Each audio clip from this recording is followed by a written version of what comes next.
Δημοτική Αρχή αποδοκιμάστηκε.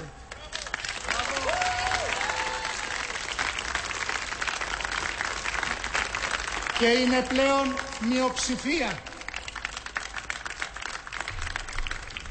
Δυναμώνουμε τη μάχη μας αυτή την εβδομάδα έως την Κυριακή, μέρα τη μέρα, για την ανατροπή μιας εποχής αδράνειας, κακοδιαχείρισης και παρακμής στην Αθήνα.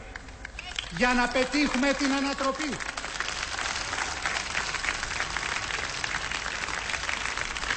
Προτείνω στους πολίτες που απήχαν σήμερα να επανεκτιμήσουν τη στάση τους.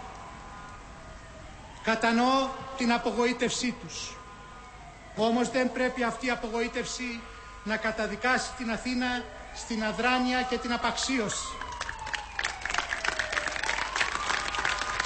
Οι πολίτες που ψήφισαν άλλους συνδυασμούς, αποδοκιμάζοντας τις οπισθοδρομικές λογικές της απερχόμενης Δημοτικής Αρχής, ας προτάξουν στην απόφασή τους για την επόμενη Κυριακή τον στόχο της μεγάλης ανατροπής που όλοι θέλουμε.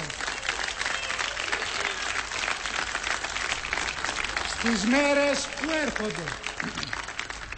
μέρες που έρχονται θα εδραιώσουμε και θα επεκτείνουμε αυτήν την κοινή επιλογή και δράση. Μακριά από ηγεμονισμούς και παθογένειες που δυναμητίζουν κάθε δυνατότητα συνεργασίας. Αυτό το υπόσχομαι, το εγγυώμαι.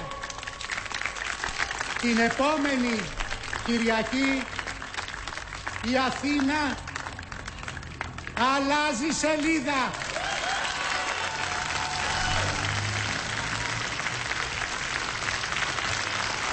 Σας ευχαριστώ πολύ.